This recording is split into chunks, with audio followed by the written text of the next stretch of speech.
Bonjour. Nous voici donc une nouvelle keynote speaking avec Karl Neuberger, associé chez Quantmetry, sur un sujet qui nous tenait à cœur, Karl, qui est IA et santé, mythe ou réalité. Et l'idée, c'est de parler des applications de l'IA concrètes, no bullshit, comme on dit, dans les cas de l'industrie pharmaceutique. Exactement. Spécialiste de l'IA. Il y a un petit monde des X dans l'IA qui travaille très bien, qui a fondé pas mal de startups.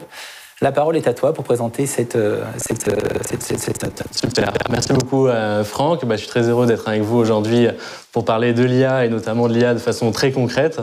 Ouais, d'ailleurs, tu parlais de No Bullshit. C'était d'ailleurs le titre de l'association des X dans l'intelligence artificielle qu'on a créée. Donc voilà, c'est effectivement quelque chose qui me tient à cœur aussi. Alors comme vous l'avez partagé aussi ce matin, l'IA, c'est vraiment un sujet de hype en ce moment. Alors dans tous les secteurs et en particulier dans le monde de la santé, qui enflamme les journaux. On a des titres tous plus aguicheurs les uns que les autres, des questionnements sur est-ce que l'IA va remplacer demain les médecins. On prédit la disparition des radiologues. Et en même temps, la littérature scientifique qui s'empare de ce sujet avec une production exponentielle d'articles scientifiques qui inclut le terme de machine learning. Donc voilà, que penser de tout ce hype? C'est un petit peu l'objet de la présentation que je voulais faire avec vous aujourd'hui. Déjà, le premier message que je voulais rappeler, c'est que d'abord, l'IA, c'est un peu un terme qui suscite beaucoup de fantasmes. On se demande qu'est-ce que c'est que ce terme d'intelligence artificielle. En tout cas, nous, chez Quantmetry, pour nous, c'est d'abord une discipline scientifique, une discipline technologique, qui est déjà une discipline relativement ancienne, puisque le premier perceptron, le premier réseau de neurones a été inventé en 1957, donc plus de 60 ans en arrière, qui a connu des succès déjà par le passé. Dans les années 70-80, on parlait des systèmes experts qui ont créé typiquement les premiers métros automatiques, mais aussi tout ce qui fait tourner nos avions, nos trains aujourd'hui. Et pourquoi on en parle énormément aujourd'hui? C'est via l'essor du machine learning, donc ces algorithmes auto-apprenants qui ont la capacité à être intelligents, on va dire, sans avoir été justement explicitement programmés avec des règles comme ces fameux systèmes experts des années 80, et une vraie accélération en termes de recherche sur des sujets autour du deep learning notamment. Donc d'où tout ce qu'on voit aujourd'hui dans la presse, les deepfakes, le véhicule autonome, etc., qui sont finalement la conséquence à la fois de très grands progrès scientifiques, de progrès en termes technologiques, d'accélération des capacités de calcul, et aussi d'accélération de la disponibilité des datas, qui font qu'aujourd'hui, il y a un terreau hyper fort autour de ces sujets-là, qui ne sont pas simplement un fantasme, mais qui sont une vraie technologie, une vraie réalité, dont on va voir des applications juste après. Alors pour me présenter très rapidement, je travaille chez Quantmetry. Nous, on est une société de conseil, on a été créé il y a 9 ans. Donc ça fait 9 ans qu'on fait ce métier, à l'époque où personne ne parlait de data ou d'intelligence artificielle. Et on est aujourd'hui 120, on est indépendant. On a des experts, donc data scientists, des experts aussi sur la partie consulting stratégique, parce qu'on verra après que dans notre méthodologie, c'est vraiment quelque chose d'hyper important, de pas juste parler de technique, mais de parler aussi des enjeux métiers, business, médicaux, avant de rentrer dans le développement d'applications. Et on a quelques particularités. La première, c'est qu'on a une très forte R&D. Donc pendant les speed sessions, notre directeur de la R&D présentait un certain nombre de nos projets, nos réalisations, et c'est quelque chose qui est très important pour nous. On dédie 20% de notre temps à de la R&D et aux innovations qui sont liées à ça. Et on a aussi créé 2 autres structures. Une structure qui est un startup studio qui permet pour nous de sortir des innovations plutôt de type logiciel, et un institut de formation qui a été créé justement dans l'objectif de pouvoir acculturer nos clients et former nos clients à ces nouveaux métiers. Alors, qu'est-ce qu'on fait concrètement, nous, en termes d'IA? C'est 3 grandes familles d'applications qu'on développe. Ça va être des sujets autour de l'optimisation de process, donc des sujets autour de comment j'améliore ma supply chain en utilisant de la data et des algorithmes, des sujets qui apportent énormément de valeur. Donc, nous, on travaille dans tous les secteurs. Aujourd'hui, il y a beaucoup de sujets dans le monde du retail, notamment là-dessus. Des sujets autour de la maintenance prédictive, par exemple. Deuxième grand axe, c'est tout ce qui touche à la connaissance client. Donc, comment mieux connaître ses clients, comment mieux pousser des produits bien ciblés par le bon canal avec le bon pricing. Et enfin, un des sujets les plus intéressants, je trouve, c'est comment est-ce qu'on va inventer des nouvelles innovations et de nouveaux services grâce à l'IA qui vont permettre de développer de nouveaux business models ou de nouvelles applications. Alors, pour cela, nous, en fait, ce qu'on a constaté au terme de 9 ans, on va dire, de travail dans le monde de l'IA, c'est qu'il y a énormément de projets aujourd'hui qui n'aboutissent pas, de POC, data science, qui sont un peu jetés à la poubelle trop souvent par nos clients. Et ça, c'est lié à plein de choses. D'abord parce que souvent, des besoins qui n'ont pas été suffisamment bien cadrés en amont, des équipes qui n'ont pas été suffisamment intégrées ou en tout cas onboardées dans ces projets, ou en aval, plutôt sur des sujets liés à l'industrialisation des modèles d'IA, c'est-à-dire la capacité à les passer en production dans les SI de nos clients. Et pour répondre à ces enjeux-là, on a développé cette méthodologie qu'on a appelée la Quant Approach, qui mêle à la fois une partie en amont très stratégique et en aval une partie plutôt technologique pour lever finalement les freins à la mise en œuvre de ces projets d'IA. Alors un bon exemple qui est issu finalement de notre incubateur et qu'on a lancé via Quantmetry, c'est une des startups qui a été lancée l'année dernière, qui s'appelle Moon, qui est une plateforme de télésurveillance des patients diabétiques, qu'on a co-créé avec le Centre européen d'études du diabète, qui est basé à Strasbourg, qui est un centre de recherche sur le diabète, qui contient une trentaine de chercheurs, et avec qui on a vraiment co-créé cette innovation pour développer une solution de télésurveillance personnalisée, qui permet de personnaliser les parcours de soins pour les patients diabétiques, qui a été créé vraiment dans cette méthodologie de design thinking avec des patients et avec des experts médicaux. Et où finalement, l'IA, elle est vraiment encapsulée dans toute une solution logicielle qui répond d'abord à un enjeu médical et qui intervient après pour collecter les données des capteurs et lecteurs de glycémie afin de personnaliser ces parcours de soins pour nos patients diabétiques. Donc ça, c'est un premier exemple, je dirais, vraiment très abouti et très complet de notre méthodologie qui a donné lieu ici à une start-up, mais qu'on applique dans tout un tas d'autres domaines. Alors pour en venir dans le concret et dans le monde pharma, qu'est-ce qu'on fait ? Déjà, je voudrais donner peut-être un petit mot sur le contexte. Donc chez Quantmetry, régulièrement, on fait des baromètres auprès de nos clients. Aujourd'hui, on travaille avec 70% du CAC 40, donc on a vraiment une belle visibilité dans tout un tas de secteurs. Et ce qui ressort, on leur a posé la question cet été de comment est-ce que leur priorité data avait été impactée par le Covid. Et ce qui ressort, c'est que le secteur de la santé, c'est vraiment un des secteurs qui a été les moins impactés, voire sur lequel il y a eu une accélération des sujets data et IA liés à la crise. Et c'est vraiment quelque chose qu'on commence à observer, c'est-à-dire à la fois, bien sûr, sur les sujets de télémédecine, télésurveillance qu'on a vu avant, qui ont été extrêmement améliorés, mais aussi des clients qui nous ont dit que ça avait plutôt eu tendance à accélérer leur souhait d'aller dans cette direction-là, sur un secteur qui est traditionnellement, on va dire, plutôt en retard par rapport aux autres. C'est peut-être finalement un contexte qui va accélérer les innovations en matière d'IA. Alors aujourd'hui, qu'est-ce qu'on fait dans le monde de l'industrie pharmaceutique ? Donc ça, c'est pour donner un petit panorama de quelques exemples finalement qu'on a pu traiter chez Quantmetry avec certains de nos clients pharma. Déjà, le premier message, c'est que l'IA ou les projets data peuvent avoir un impact sur toute la chaîne de valeur chez nos clients pharma, à la fois sur la partie R&D. On va travailler notamment sur des projets autour de la génération de molécules ou du screening moléculaire, donc identifier par des algorithmes le meilleur candidat médicament. C'est des choses qu'on fait régulièrement. Des sujets qui vont être liés à l'accélération des essais cliniques. Je vous donnerai un exemple assez original juste après. Et bien sûr, des sujets qui sont liés à l'analyse de données en vie réelle. Je vous expliquerai aussi un petit peu ce qu'on fait juste après. Et sur une autre partie de la chaîne de valeur, donc sur la partie marketing et distribution, le sujet autour de l'optimisation de la supply chain qui vient de manière très forte aujourd'hui, qui était plutôt adressé par d'autres secteurs avant et qui commence à être adressé aujourd'hui au sein des industries pharmaceutiques.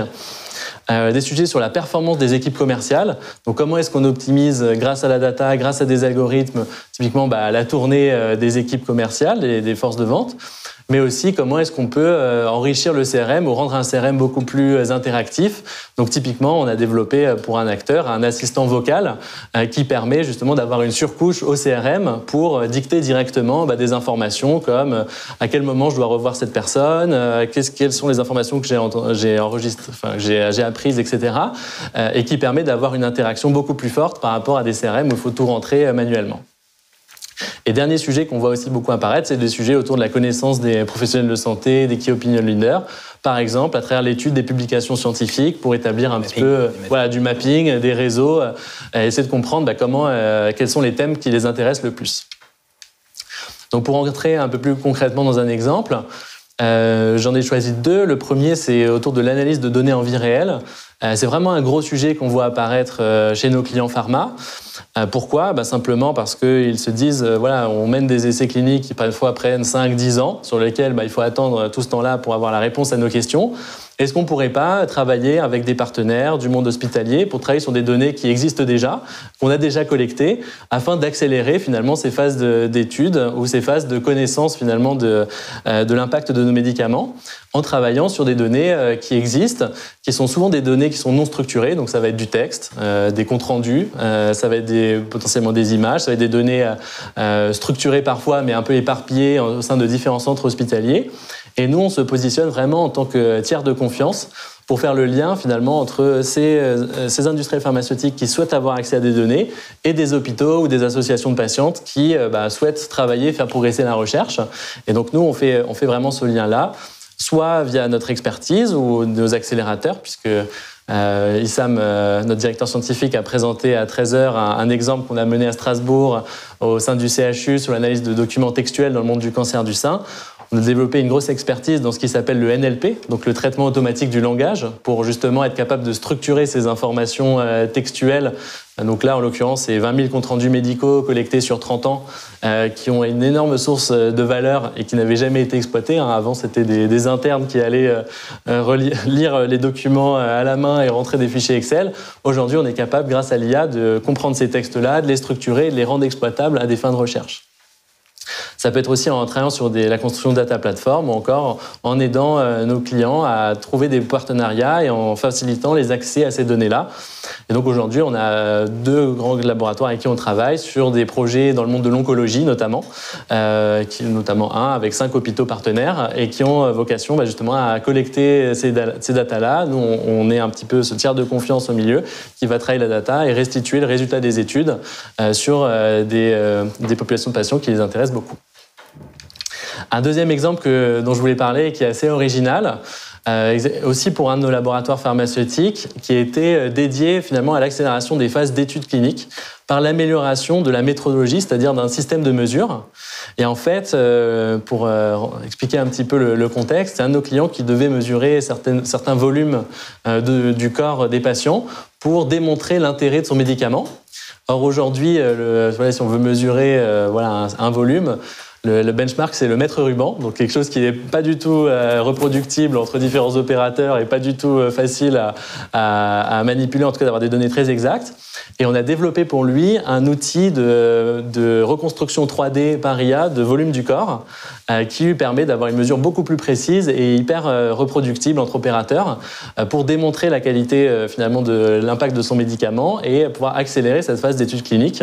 Voilà, c'est un exemple très original qui a hyper bien fonctionné et qui montre que on est plutôt dans la catégorie nouveau business ou en tout cas nouvelles applications de l'IA et qui est aussi très original, j'ai trouvé, à présenter aujourd'hui.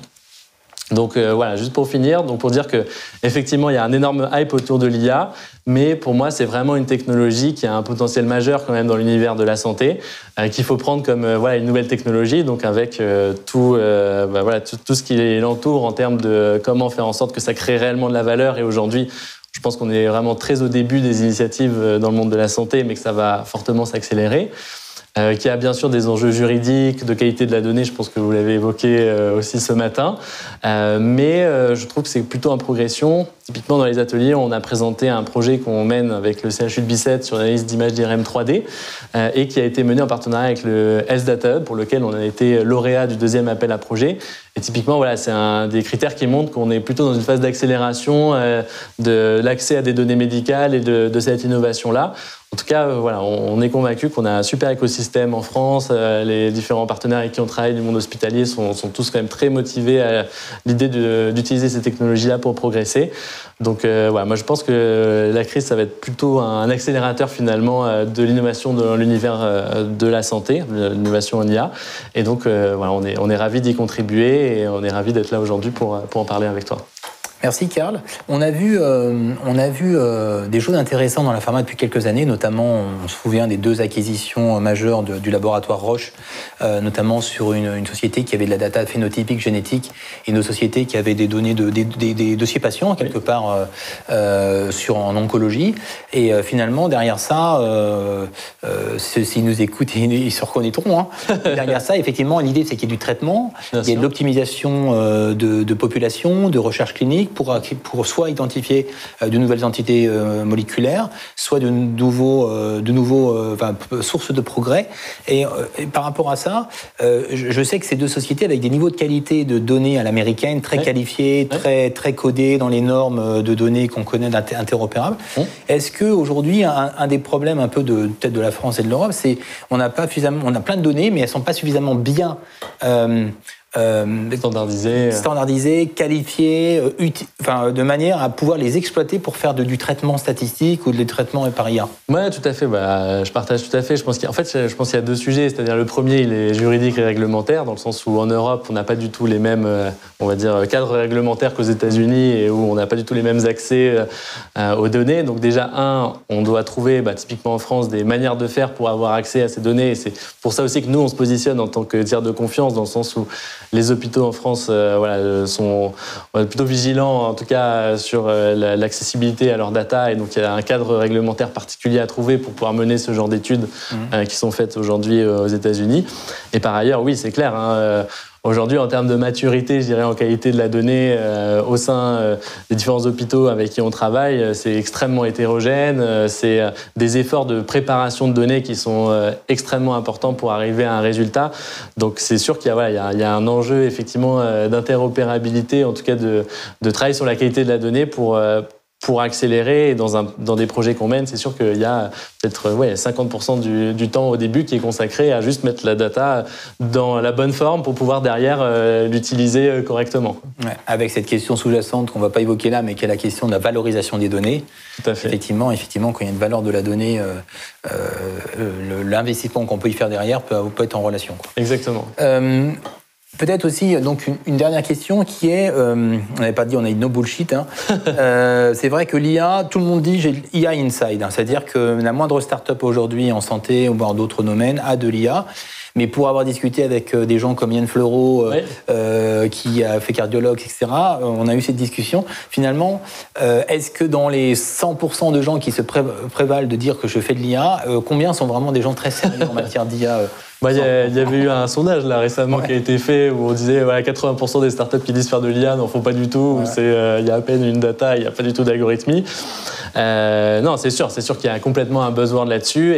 Et c'est vrai que pour nous qui avons commencé il y a 9 ans, à l'époque où personne n'en parlait et très peu de gens en faisaient finalement, en tout cas sur le marché français, on a vu apparaître énormément de gens qui utilisent finalement ces termes-là. Et c'est vrai que nous, on se positionne en disant, on a une sincérité dans notre démarche, ça fait 9 ans qu'on en fait, on a aujourd'hui énormément de références, mais force est de constater que c'est un buzzword qui est utilisé par un maximum de monde. Et d'ailleurs, nos clients sont un peu perdus. Aujourd'hui, tout le monde leur donne le même langage. Et c'est assez difficile finalement pour eux d'évaluer qui est vraiment pertinent ou qui finalement utilise ce terme pour la... Ça veut dire peut-être aussi expliquer aux gens de quoi on parle dès qu'on parle d'IA, c'est quoi derrière les grandes étapes statistiques, la différence entre le machine learning et deep learning. Il y a des très bons bouquins d'ailleurs qui sont faits là-dessus. Exactement. On a d'ailleurs quelques champions français comme Yann Lequin qui travaille pour Facebook. Exactement. Un champion du deep learning. Ok, peut-être la toute dernière, c'est dans tous tes collaborateurs dans votre entreprise, c'est quoi le profil finalement? Ces gens, ils sortent d'écoles de mathématiques, de l'IX, ils sont plutôt des mathématiciens à la base. Est-ce que tu as des profils santé aussi dans... Ouais, tout à fait. En fait... Déjà, historiquement, Jérémy, le fondateur, et moi-même, on est 2 polytechniciens, donc c'est vrai qu'on a cette culture du recrutement de profils ingénieurs ou PhD. On a 30% de PhD chez Quantmetry, donc c'est quand même une part de scientifiques très important, et d'où aussi le cœur de la R&D sur laquelle on investit. Et sinon, comme je le disais, on a 2 autres types de profils parce qu'il ne faut pas que des mathématiciens pour faire un bon projet d'IA. Il faut aussi des gens qui vont être capables de faire la partie plus amont, hein, donc d'échanger avec des métiers, de comprendre ce que veulent nos interlocuteurs dans le monde de la pharma, dans le monde de la santé. Donc ils sont capables de faire cette traduction, ils sont capables de gérer des projets, d'embarquer tout le monde dans des initiatives qui vont être ambitieuses et pour que ce ne soit pas juste un petit projet qui finalement n'aboutisse pas derrière, mais que ce soit quelque chose qui soit pris au suffisamment bon niveau, avec le suffisamment bon niveau d'ambition. Donc plutôt des profils consultants. Et on a aussi des profils plutôt orientés technologiques, donc des gens qui sont vraiment des super codeurs, des très bons devs, parce que une fois qu'on a fait le modèle, il faut après le maintenir dans le temps. Et donc pour le maintenir, ça veut dire le suivre dans la durée, avoir les bons outils technologiques et avoir aussi la bonne architecture pour être capable de répondre aux enjeux de l'industrialisation de l'IA. Voilà, on a terminé, pile à l'heure. Merci Karl, merci pour cet éclairage sur l'IA en santé et sur le potentiel évidemment de Quantmetry pour accompagner les pharma. Merci à toi. Merci beaucoup.